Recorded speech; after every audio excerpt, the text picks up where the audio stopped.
Todas las familias felices se parecen unas a otras, pero cada familia infeliz tiene un motivo especial para sentirse desgraciada. Culturizando presenta Pónganse a leer con Pedro Julio. Hola gente, esto es Pónganse a leer con Pedro Julio, un espacio de promoción de la lectura en el que nos encontramos periódicamente para hacer aquí apología de ese vicio maravilloso que nos une y nos consume a todos los que andamos por aquí, la lectura.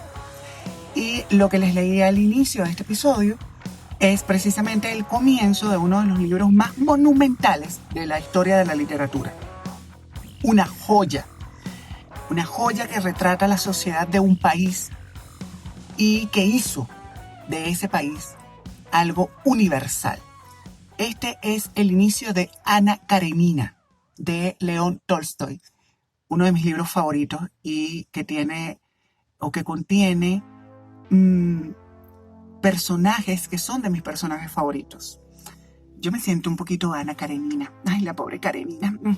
Esa mujer era especialista en tomar malas decisiones, definitivamente. Bueno, hoy en Pónganse a leer vamos a conversar sobre la literatura rusa y la gran literatura rusa.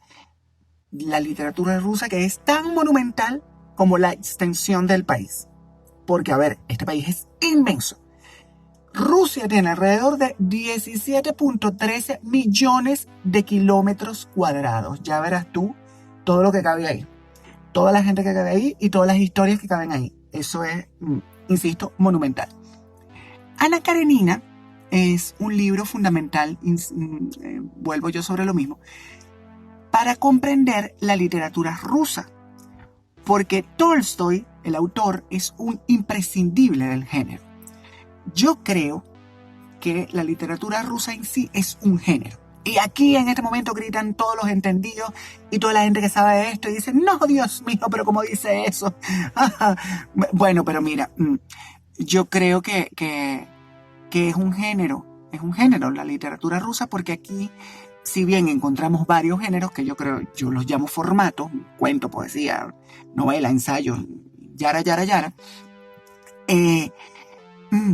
estas historias se unen por un elemento particular.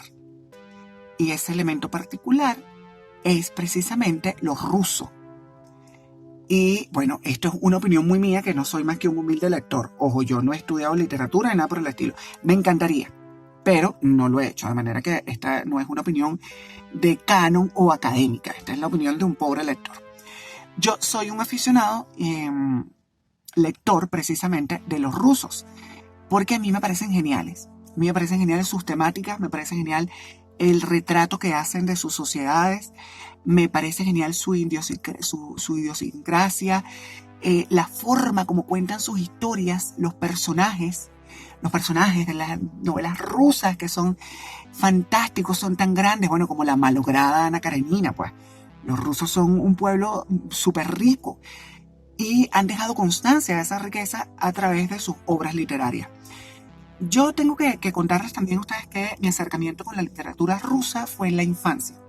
Mi mamá me regaló, cuando yo tendría como unos 7 años, 2 tomos preciosos que yo los conservo como un tesoro, de cuentos populares rusos, que es aquella antología que recogió y seleccionó Afanasiev con unas ilustraciones bellísimas. Bueno, yo inmediatamente me quedé enamorado de aquellas historias de Vasilisa la Bella, del Zarevich Iván, de la princesa hechizada, de todos aquellos personajes. Y luego seguí leyendo, ya no relatos infantiles, me acerqué a los clásicos gracias a mi abuela, que era una defensora ultranza de los clásicos, Mati. Y así me enamoré de otros personajes que ya eran mucho más complejos, pues. Y me fui identificando con ellos, insisto, con Ana Karenina, la reina de las malas decisiones. Querida, aquí te tengo yo a tu pareja de malas decisiones. I'm here. Pero también me fui enamorando de otros personajes, me fui identificando, por ejemplo, con el idealismo del doctor Chivago, del Yuri Chivago, o con la ansiedad que le carcomía a Raskolnikov en Crimen y Castigo. Si hablamos de la literatura rusa, nos referimos a todo lo que se ha producido en Rusia y también a lo que han producido los escritores rusos y lo que se ha producido en idiomas rusos. Y sabemos, gracias a los expertos, que la literatura rusa arrancó con la tradición oral y pasó luego a registrarse por escrito en el momento, o bueno, en los momentos de la cristianización de Rusia. Eso fue cerca del año 989 por ahí. Resulta que a Rusia llegaron unos misioneros de Bizancio y ellos llegaron a evangelizar y crearon un alfabeto, bueno, destinado a aquella gente. Ese alfabeto es el alfabeto cirílico, que es el alfabeto ruso. Y esos misioneros son dos santos católicos, por cierto. San Cirilo y San Metodio. Que, dicho sea de paso, el día de San Cirilo y San Metodio es el 14 de febrero. Sí, señores. Sí, señores, el 14 de febrero. Según el santoral católico, es día de San Cirilo y San Metodio, no de San Valentín. Bájense de esa nube. A comienzos, digamos, como del siglo XII, aparece un monje en un monasterio de Kiev. El monje se llamaba Néstor, me imagino que era Fray Néstor. Yo vivía en el convento de Petare con un Fray Néstor. No creo que sea el mismo. Continuamos. Y este hombre escribió el relato de los años pasados. Actualmente, ese relato de los años pasados está considerado como la obra más brillante y más importante de la literatura rusa antigua. Y no está sola aquí. También se le considera a las historias de la campaña de Igor, que está datada también en el siglo XII, como una de estas grandes obras importantísimas en la literatura rusa antigua, en los inicios de lo que luego consideraríamos nosotros la literatura rusa, que es, insisto, monumental. Luego, entrando por ahí al siglo XV, en la Edad Media, en la literatura rusa se da como un viraje hacia la hagiografía. Ok, vamos a hacer un stop aquí porque yo tengo estas notas que no puedo dejar pasar. ¿Ustedes conocen este género literario? Les pregunto. En este momento ustedes deben estar respondiendo, sí, bueno, sí, yo sé lo que es la geografía, he leído algunas obras. Y otros deben estar con cara de que, Virgen del Valle, ¿y esto qué es? ¿Qué es esto que me están preguntando? Geografía, no lo conozco. Bueno, la geografía es el género literario que aborda la vida de los santos y recoge las vivencias de los santos, sus experiencias místicas muchas veces y sus miserias también. Porque el chiste de la geografía es ver cómo luego ellos superan esas miserias con la ayuda del amado, aquí un guiño a Santa Teresa de Ávila, y se vuelven santos. Bueno, los rusos abordaron también en la geografía no solamente la vida de los santos, sino también la vida de los patriarcas y la vida de los monjes. Y, por cierto, cuando yo estudié en el Seminario Arquidiocesano de Caracas, a mí me dio clase una profesora que era la presidenta de la Academia Internacional de Geografía. No te llevo nada, mira. Es que a mí no me daba clase cualquiera. Bueno, seguimos con los rusos. Esta gente también tiene como una facilidad para transformar. Y eso fue lo que hicieron precisamente, porque tomaron las historias de unos santos, la geografía, y le dieron un nuevo matiz. Entonces, por ejemplo, tenemos la historia de San Pedro y Santa Febronia, que fue convertida con el paso de los años y por la gente que fue registrándola, en una historia que viene siendo una especie de Romeo y Julieta al estilo ruso. Es una obra literaria romántica preciosa, por cierto, yo la recomiendo. ¿De qué va esto? Bueno, San Pedro y Febronia de Murón eran unos enamorados a finales del siglo XV, a comienzos del siglo XVI. Y bueno, aquello termina, bueno, como terminan las historias estas de amor que a la gente tanto le gustan, con una tragedia. En este periodo también crece el interés por las historias de viajes. Y no viajes aquí, por ejemplo, que te digas tú, bueno, fueron de Moscú a Kiev. No. Bueno, aunque ese era un viaje largo. Pero es que Rusia es muy extensa. Aquí cualquier viaje puede ser un viaje largo. Bueno, digamos dos pueblillos que están cercanos. No, aquí estamos hablando de tierras lejanas. De tierra lejísima. Entonces, en esta época se presenta un texto que se vuelve un bestseller del momento, que se llamaba Un viaje más allá de los tres mares.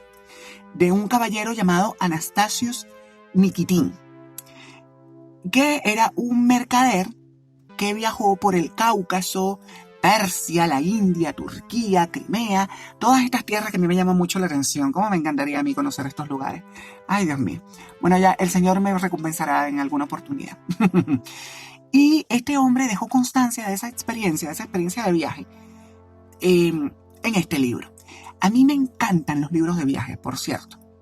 Son joyas porque te permiten descubrir tierras que quizás nunca vamos a pisar, quizá, pero te las descubren. Y te las descubren con una mirada a veces poética, con una forma preciosa. Los viajes de Marco Polo son de esta época, precisamente. Bueno, seguimos avanzando en la historia. Después de aquello llegó el siglo XVIII. Y en el siglo XVIII llegó también el esplendor de la literatura rusa. De hecho, esta época se le considera la edad de oro de la literatura rusa. Aquí, la guía de literatura rusa de la Biblioteca Pública de Alcobendas, que se puede conseguir en internet, por cierto, es cortita y hay unas recomendaciones ahí. Ahí no solamente te hablan de textos, de obras literarias, sino también, por ejemplo, de versiones cinematográficas de esas obras literarias. Es interesante eso. Hace una división en 3 momentos de la literatura del siglo de oro o de la edad de oro en Rusia. Primero habla del clasicismo, en donde encontramos un estilo caracterizado por su alto contenido civil y hay también una unidad de lugar, tiempo y espacio. Digamos que los máximos exponentes del clasicismo son Lomonosov y Sumarokov. No, miau. Aquí, la pronunciación. Sumarokov. Mire, yo voy a advertir desde este momento que aquí vamos a sufrir ustedes y yo con la pronunciación mía de estos nombres rusos, que a mí me encantan, pero para pronunciarlo, mira que me cuesta. Así que ya lo saben. Seguimos. Luego encontramos el realismo. El realismo irrumpe aquí como una corriente estética que apuntó a la ruptura con el romanticismo. Y también apunta a que, bueno, los aspectos, a romper con los aspectos formales, con los aspectos ideológicos que se venían trabajando hasta el momento. Y aquí se presenta la obra emblemática y representativa del realismo ruso, que es El Menor, de Denis Ivanovich Fonvisin. Ay, Dios mío, Fonvisin. Yo lo tengo pendiente, este libro, por cierto. Lo tengo ya aquí anotadito que lo voy a buscar. Porque lo que leí de este libro me voló la cabeza. Seguimos.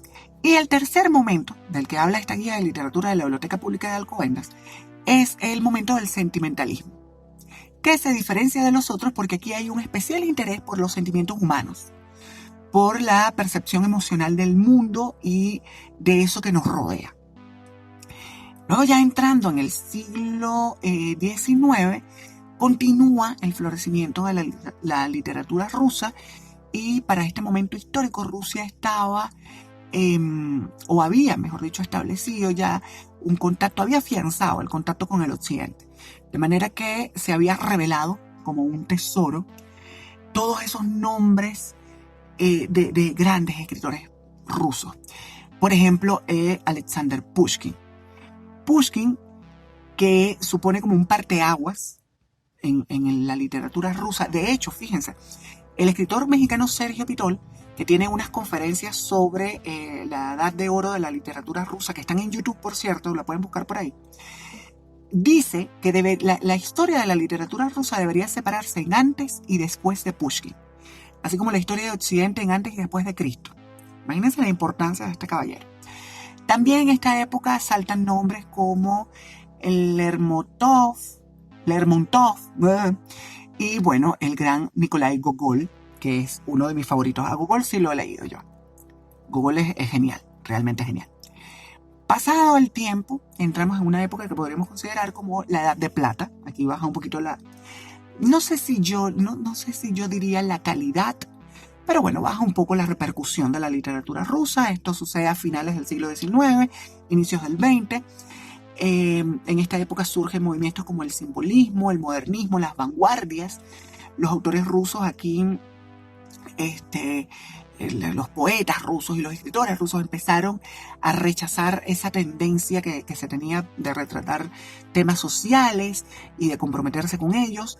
Y entonces ellos empezaron a verse como unos mesías que venían a salvar al pueblo ruso y a mostrarles una nueva estética para que, bueno, surgiera un hombre nuevo. Y sus obras son mucho más refinadas. Ellos vuelven sus ojos a lo espiritual. Luego vamos a hablar de lo espiritual cuando hablemos de las características de la literatura rusa. En esta Edad de Plata no duró mucho, realmente. Llegó a su fin cuando apareció el Estado soviético. Ave María Purísima. Esa gente acaba con todo, diría mi abuela. Bueno, los soviéticos impusieron unas nuevas ideas y censuraron a todo aquel que no las compartiera. De manera que yo no sé si a ustedes les suena esto de algo. Yo lo voy a dar hasta ahí porque yo me voy a meter en un problema. La era soviética trajo cambios significativos para la sociedad rusa. Y los escritores rusos, bueno, intentaron retratar estos cambios. Algunos pudieron burlar la censura y nos regalaron al mundo obras como El Doctor Zhivago de Boris Pasternak, que es una joya de libro. Miren, este es el libro con el que probablemente yo haya llorado más veces en mi vida. Es una... Yo ya no sé ni qué palabra decir para definirlo. La publicación del Doctor Zhivago tuvo que hacerse en Italia, no en Rusia, porque Pasternak sabía que si lo publicaba en Rusia nunca iba a ver la luz y él iba a terminar en un gulag por ahí, quién sabe, perdido en los Urales. Los rusos apenas pudieron leer las aventuras y los anhelos y las peripecias de Yuri Zhivago y Lara Antipova recientemente digo yo, porque tú sabes que yo soy de ese momento histórico, en 1988, cuando levantaron la prohibición del libro. Imagínate tú. En esta época también surge el realismo socialista, en el que lo social es superior a lo personal. Entonces se busca impactar en ese hombre nuevo, en ese hombre ideal. Bueno, alerta spoiler, camarada. El hombre ideal no existe, queridos míos. Mira que hay un montón de gente buscando ese hombre ideal y no lo han conseguido jamás. Bueno, esta gente es muy soñadora. Esta gente quiere pensar que el futuro será hermoso y se la pasan prometiendo y prometiendo y prometiendo. Insisto, a mí me suena esto de algo. Destacan, por ejemplo, aquí autores como Máximo Gorki, por ejemplo, o también Konstantin Fedin, que es monumental. Con la caída de la URSS, porque sí, señores, nada es eterno en el mundo, ni los romanos, ni los rusos, ni estos otros no son eternos. Mira, lo único que dura por siempre es el amor de Dios. Y aquí ya me puse católico repimpolloso. Bueno, con la caída de la URSS, la literatura rusa empezó a mirar y a retratar temas más cercanos. Empezaron a retratar temas, por ejemplo, como los males de la sociedad rusa. Bueno, no es que los otros temas no fueran cercanos, sino que esto era no solamente cercano, sino que estaba invadiendo y permeando en todos los aspectos del pueblo ruso. Entonces, esta gente entra como en un mood tipo naturalismo filosófico y entonces se nos pone un poquito pesimista y ¡ay, bendito sea Dios! La literatura rusa empezó como a apagarse. Pero de pronto estalló una bomba y apareció Tatiana Tolstaya. Y Tatiana Tolstaya, por cierto, es sobrina nieta de Tolstoy. Por eso es que se llama Tolstaya, porque tú sabes que los rusos tienen un apellido, pero el mismo apellido le ponen una A cuando es para las niñas, para las mujeres, y suena como suena cuando es para los varones. Ellos son muy ellos. Bueno, Tatiana Tolstaya aparece con una novela corta que se llama En el zaguán de oro, que hizo volver la mirada nuevamente hacia lo que escribían los rusos, porque presentaba un tema novedoso de una manera bastante curiosa. Esta señora, por cierto, es ahora una estrella mediática en Rusia. O sea, esta mujer es hasta juez en programas de televisión. En el siglo XXI, ya entrando aquí, tú sabes, a la época contemporánea, la literatura rusa se centra en reflexionar sobre su época. Entonces aquí empiezan, o han empezado, esta gente a retratar la nueva sociedad rusa, a narrar historias que son así como posapocalípticas, diría yo. y empiezan como a jugar con los nervios del lector. Ujú. Y bueno, han surgido voces nuevas como Víctor Pelevin, Vladimir Sorokin o Ludmila Ulitskaya, por ejemplo, que son de estos rusos nuevos, que yo ya los anoté por aquí, los voy a buscar, sobre todo lo que leí de Ludmila, por ahí una reseña de una revista literaria, me llamó muchísimo la atención y dije, yo tengo que leer a esta ciudadana. Bueno, como vemos, esta es una historia que es tan rica como el país, insisto, que es tan rica como la gente. Y por eso yo creo que resulta difícil como recoger toda la variedad de obras que se ha producido en siglos de escritura y de transmisión oral también, de una historia que es común para toda esta gente. Sin embargo, hay unos elementos comunes en las obras rusas. Y yo me encontré nadando en internet un artículo buenísimo de psicologiaymente.com en el que enumera la autora, que es Sonia Rus-Comas, unas características que comparten las obras rusas en mayor o en menor grado.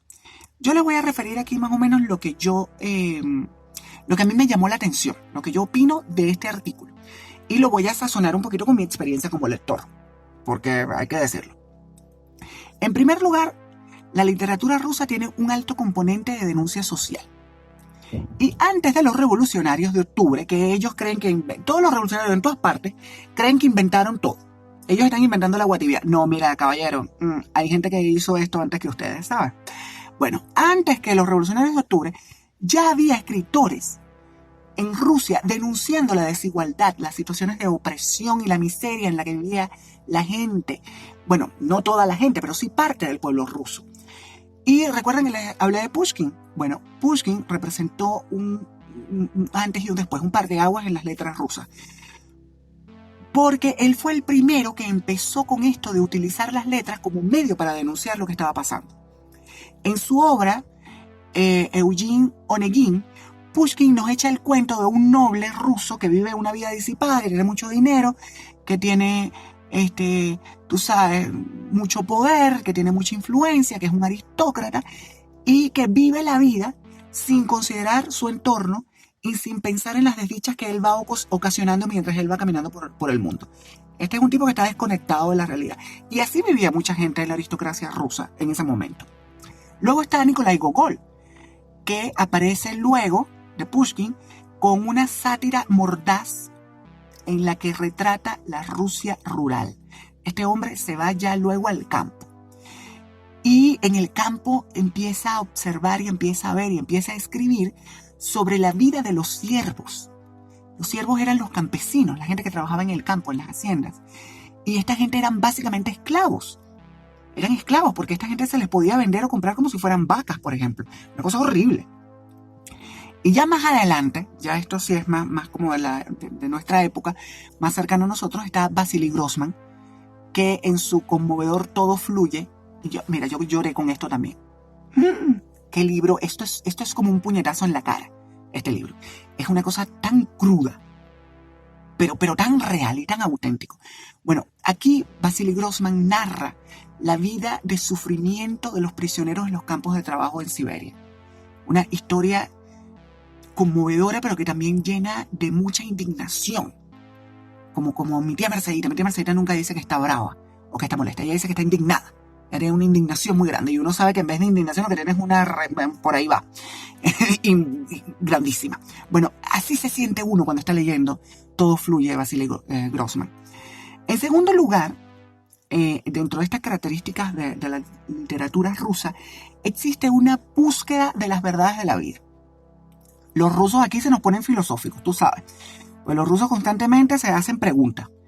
Por ejemplo, en Guerra y Paz, que por cierto es uno de esos libros que la gente dice que leyó, pero en su vida han tenido en las manos, porque son un ladrillo. Yo lo leí de chamo. En una época en la que yo me quería ir a vivir a San Petersburgo. Y mi mamá se burlaba mucho de mí. Por eso. Porque en esa época a mí todos los rusos me subyugaba. Entonces yo me devoré todas las obras rusas que cayeron en mis manos, porque yo estaba enamorado de Rusia. Yo tenía aquello pero romantizado e idealizado. Bueno, en Guerra y Paz tenemos, por ejemplo, el personaje de Andrei Bolkonsky, o Konsky, voy a pronunciarlo bien, porque cuando uno lo lee como lo lee, pero luego cuando lo dice tiene que decirlo bien, que está todo el rato preguntándose cuál es el sentido de la vida, y este hombre se la pasa en eso. Pero el culmen de la cuestión es cuando este hombre cae herido en batalla, y entonces mirando el cielo se monta una disertación sobre por qué él no se quiere morir. Ya podrán imaginar ustedes para dónde va aquello. A los rusos les encanta sumergirse en los misterios de la vida y de la muerte también. Por eso digo que se ponen filosóficos, porque la muerte es el gran tema de la filosofía. Y, por ejemplo, tenemos La muerte de Ivan Illich, que es una joya. Yo creo que es uno de mis relatos favoritos. A mí me cuesta mucho escoger algo favorito y por eso tengo muchas listas de cosas favoritas. Pero este es uno de mis relatos favoritos, porque resulta que Ivan Illich era un funcionario público que había tenido una vida que otros envidiaban, pero cuando Iván está en su lecho de muerte se empieza a cuestionar su existencia y se revela que él odia su vida. Él no quería vivir así. Y uno se enternece con este hombre, pero también le entra a uno una lástima tremenda por este caballero, porque miren ustedes, vivir una vida que uno no quiere vivir, eso es una cosa muy lamentable, muy triste. Eso no se hagan eso. Si ustedes están en un momento de su vida en el que no le encuentran sentido a nada, lean La muerte de Ivan Illich, que es una gloria, de Tolstoy, y también léanse el tratado sobre la brevedad de la vida de Séneca, y luego me echan un cuento. Y si no les gusta lo que están viviendo, mire, den un salto, salgan de la zona de confort. Se los dice a alguien que vive saltando de zona de confort en zona de confort, que cuando la consigue se siente bien, pues pega un brinco y se lanza por otro lado, pero que yo no puedo decir en este punto que me arrepiento de algo. Bueno, no, sí me arrepiento de haber sido muy lento en una época especial y particular, en la que me dejaron entendiendo por lento. Pero bueno, ya después les echo ese cuento porque eso es triple X. Ajá. En el tercer lugar de estas características, a los rusos se les va la vida en una epopeya. Ay, a mí me encanta esta palabra, epopeya. Es epopéyico. Yo creo que es de mis palabras favoritas que no tienen R, porque mis palabras favoritas todas tienen R, menos epopeya. Todos los relatos narran una historia llena de hazañas que son protagonizadas por unos personajes con un espíritu heroico, que son así como una gente muy monumental y donde se aprecian unos detalles que son como sobrenaturales, pero que se describen de una forma tan particular y tan especial que uno los ve como normales. O sea, todas estas cosas sobrenaturales pasan así como que, mira, esto pasó, pero... La gran epopeya rusa es Guerra y Paz, ya la mencionamos, de Tolstoy. Pero también está el Doctor Zhivago, que es tremendamente epopéyico. Los rusos relatan historias que no solo son sus historias, no señores. Estas historias son las historias de todos, son historias universales, y por eso yo creo que llegan hasta el fondo del corazón de tanta gente. En el cuarto lugar de estas características, las obras rusas, sean narrativa, poesía, ensayo, el género o el formato que sea, en esas obras rusas todo está embebido de una espiritualidad que yo creo que es palpable, uno casi la puede tocar. Volvamos con Tolstoy, porque resulta que Tolstoy en Resurrección nos cuenta la historia de un aristócrata que en su juventud seduce a una muchacha y luego tú sabes, la prueba de amor, de que, como dirían las señoras por ahí dicen las señoras del cafetal. Yo me cambio porque como yo no vivía en el cafetal, eso fue un intento fallido. Yo no llegué nunca al cafetal. Pero yo vivía en el eje Petare hasta los Palos Grandes. Entonces yo, poniendo un punto medio, yo vendría siendo como una señora de la California. Pasó lo que tenía que pasar entre este aristócrata y esta muchachita. Pero luego este hombre la abandonó. La dejó, tú sabes, a su suerte. Y movido por el remordimiento, mucho tiempo después, el tipo decide dejarse la piel.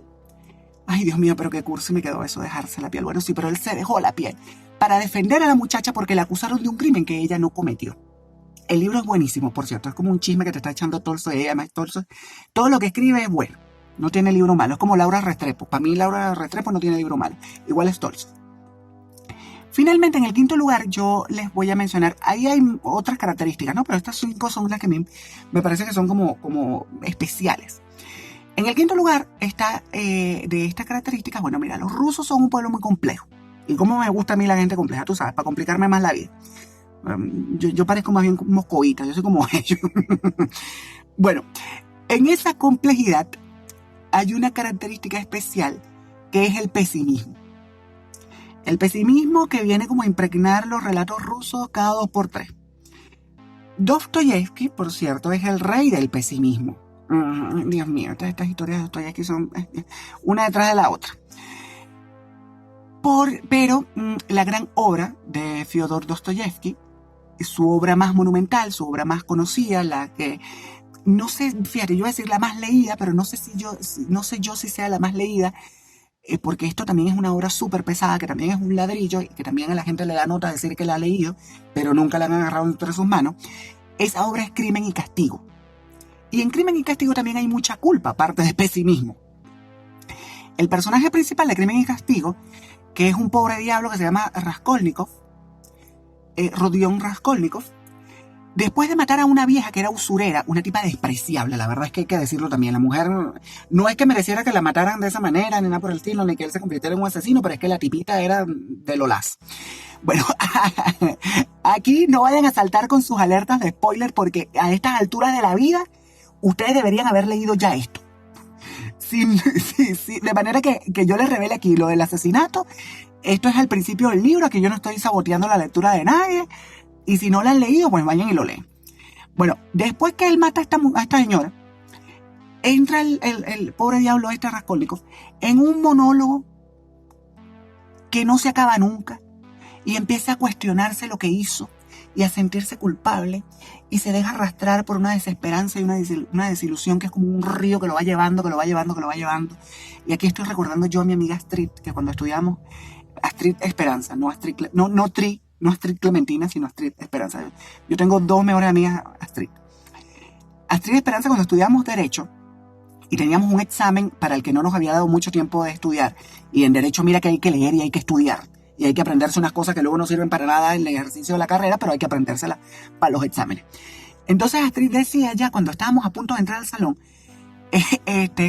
yo ya voy a dejar que me lleve el río de pi, inserte usted aquí lo que usted cree que es. Y voy a dejar que me lleve, voy a empezar a nadar ahí en esa pi, y me voy a regodear ahí, porque ya no tiene sentido que yo me resista. Bueno, así se pone Raskolnikov con esta desilusión, esta desesperanza. Se deja arrastrar por ese río. Porque los rusos son muy así. O sea, ellos cuando sienten. Cuando están contentos son la gente más feliz del mundo. Pero cuando están apesadumbrados se convierten en la gente más sombría del planeta y más sufrida. Y esta gente sufre como nadie. Hermanos míos, esta gente sufre como nadie. Por esa misma pasión, los rusos han entrado al Olimpo de los grandes escritores. De los escritores reconocidos por el premio más deseado por un escritor, el Nobel de Literatura. Hay unos escritores rusos que son imprescindibles. Muchos de ellos nacieron y vivieron en épocas en las que el Nobel de Literatura no existía. De manera que aquí voy a ser un poquito déspota. Me voy a convertir en un déspota cualquiera, como los reyes franceses. Y les voy a dejar de tarea averiguar quiénes eran esos grandes hombres y mujeres que escribieron con maestría y compartieron con nosotros sus historias. Pero si yo me pongo aquí a nombrarlos, a estos escritores y a estas escritoras rusos, que a mí me parecen que son imprescindibles, nos va a agarrar el sereno. ¿Qué digo yo del sereno? Aquí nos va a agarrar el chiriguare. Y nos va a comer a todos. Ok, el chiriguare. Yo anoté aquí en las notas que tenía que explicar lo que era el chiriguare, porque esto es muy localista. Para los que no son venezolanos y para los que son venezolanos pero no son orientales, el chiriguare es un animal fantástico del folclore venezolano que tiene rabo de burro y boca de bagre, imagínate tú. Y mi tía Mireya, que en paz descanse, me cantaba la canción del chiriguare porque tiene una canción. Y me la cantaba de niño para dormirme. Pero lejos de inducirme el sueño, aquello me dejaba a mí en un estado de alerta, esperando que llegara aquella criatura horrenda que yo creía que me iba a comer porque la canción decía, Samurito, Chiriguara, Samurito te va a comer, te va a comer, te va a comer. Y yo decía, pero que se lo termine de comer para yo poderme dormir tranquilo. Bueno, en fin, volvemos. Después de este momento nostálgico de Pedro Julio, volvemos con los rusos. 5 han sido los rusos que han merecido el Nobel de Literatura. Y si uno los lee, o al menos lee la obra más representativa de cada uno de ellos, se puede hacer una idea de la grandeza de las letras rusas. El primero que lo recibió fue Iván Bunin, en 1933. Se ganó el Nobel por su arte estricto, con el que retrató la tradición clásica rusa en la escritura en prosa. La máxima obra de Bunin es El Señor de San Francisco, que a mí me pareció que había algo de Iván Illich aquí. Es un tema como que tú sabes, como que agarra para allá, como que agarra para acá, pero está como inspiradito por ahí. Luego, en 1958, se lo ganó Boris Pasternak, el gran Boris Pasternak, por su importante logro tanto en la poesía lírica contemporánea como en el campo de las grandiosas tradiciones épicas rusas. Y mira que fue épico lo que este hombre escribió. Esta es la gran epopeya, el doctor Zhivago. A ver, gente, si ustedes a estas alturas de su vida no han leído esto, no se lo pierdan. No vaya a ser que se mueran y no les dio chance de leerlo. No, léanlo pronto. Háganse un favor, búsquenlo y dense un banquete con este libro, que es una belleza, que es una preciosidad, que es oro molido, que, bueno, lo que le sigue al oro molido, esto es diamante molido, esto es titanio, esto es una obra fundamental para entender al género humano, de dónde venimos y para dónde vamos. Esa es una opinión muy personal, porque es que yo me quedé enamorado de Yuri Zhivago y de todo su universo. Y mira, yo les voy a recitar aquí un trocito de un poema que escribió Yuri Zhivago, que es el protagonista, que a mí me voló la cabeza. Realmente lo escribió Pasternak, pero para los efectos lo escribió Yuri. Dice así, el poema se llama Magdalena, está al final del libro. Dice, explícame qué cosa es el pecado, la muerte y el infierno, azufre y llama. Cuando bajo los ojos de la gente, en mi angustia, no me he unido a ti como el retoño se une al tronco. Esto sigue y es una belleza, pero yo lo voy a dejar hasta aquí porque luego el tiempo es un tirano. Esto es un libro que es una gloria. Y bueno, mira, a mí se me está ocurriendo en este momento y lo voy a anotar por aquí. Vamos a hacer un episodio sobre el doctor Zhivago. Y vamos a hablar del libro, vamos a hablar de la importancia del libro, vamos a hablar de lo que pasó con Pasternak. Y vamos a hablar de los personajes. Porque aquí, ay, mira, me estoy emocionando, me da mucha emoción porque este es uno de mis libros favoritos. Además es un libro que yo compartía con mi abuelo en favoritismo y en gusto. La cuestión es que la historia de Pasternak con el Nobel fue tan triste como el final de Yuri, de Lara y de Tonia Gromyko. A ver, Yuri es el protagonista, Lara Antipova es otra protagonista y Tonia Gromyko es otra protagonista. No voy a decir de qué hacen cada uno porque luego lo vamos a hablar en ese episodio especial del Dr. Zhivago. Bueno, resulta que el gobierno soviético obligó a Pasternak a que rechazara el premio. Porque ya ven ustedes que el libro era una crítica dura y pelada a lo que había pasado en Rusia y a lo que estaba pasando en Rusia. Y esta gente tan linda, tú sabes, les encanta andarse censurando a todo el mundo. Y bueno, obligaron a Pasternak a que renunciara al Nobel de Literatura. Aunque para todos, Pasternak se lo ganó. Y ese Nobel es suyo. No solamente por el doctor Zhivago, sino por todo aquello maravilloso que escribió. Luego pasaron los años y en 1965, Mikhail Sholokhov se ganó el Nobel y se lo dieron por el poder de la integridad artística con que su epopeya del Don dio expresión a una fase histórica en la vida del pueblo ruso. Ese Don es el Don apacible, que ha sido considerada como la máxima novela rusa del siglo XX, quizás la obra más representativa y más importante del siglo XX para los rusos. Aquí se describe la vida y las luchas de los cosacos del Don durante la Primera Guerra Mundial. Luego de la Primera Guerra Mundial, esta pobre gente se va también a luchar en la Revolución Rusa y luego, para rematar, en la Guerra Civil Rusa. Esto es una joya hecha ya no digo yo de oro molido, esto es oro sólido. Esta es una historia desgarradora. Por favor, no se la pierdan. A mí este libro me tuvo desconectado del mundo durante los meses que lo leí, porque esto no es algo que uno pueda leerse en una semana. Aquí hay que invertir tiempo, pero vale la pena el tiempo que uno invierte leyendo esto. Luego, en la década de la música disco, como me gusta a mí la música disco, aquí les dejo esta confesión. En 1970, Alexander... mira, ya va, aquí esta pronunciación de este apellido de este señor. Yo leí el libro de este hombre, pero yo no sé pronunciar este apellido. Vamos a intentarlo. Alexander, y aquí sufran todos conmigo. Solzhenitsyn. Alexander, vamos a llamarlo a Alexander, el que se ganó el Nobel. Fue galardonado con el premio Nobel por la fuerza estética, mejor dicho, equivocación, corrijo, por la fuerza ética con la que persiguió las tradiciones indispensables de la literatura rusa y las retrató para la humanidad. Y a mí este caballero, del que yo no soy capaz de pronunciar su apellido, me parece que es un tipo admirable. Este hombre es un sobreviviente. Y yo leí su libro con un entusiasmo, pero también con una ternura, pero también con una indignación, pero también con un sentimiento de aprensión tan grande. A ver, ¿quién es este caballero? Este hombre era un crítico del sistema socialista soviético. Y sácatelas, que me lo lanzan pungular. Aquí les voy a dejar como tarea otra tarea. Les voy a dejar... Ay, Dios mío, pero ¿qué me está pasando a mí? Bendito sea Dios. Aquí les voy a dejar otra tarea. Cuando terminen de escuchar este episodio, pónganse a leer. Ustedes se van a ir a buscar un episodio de cosas muy importantes. Ese podcast maravilloso de Daniel y Federico, en el que hablan de los gulags. Y ahí se van a hacer una idea de lo terrible de estos lugares. Que eran como mira, esos eran unos campos de concentración y de tortura, pero los disfrazaban con un terrible... son campos de trabajo, no, ningún campo de trabajo. Ahí a la gente la llevaban a torturar y a asesinarla después. Y bueno, chicos, ¿por qué carambas tú me tienes que mandar a mí a un campo de trabajo, de concentración o de lo que sea? Porque yo pienso distinto.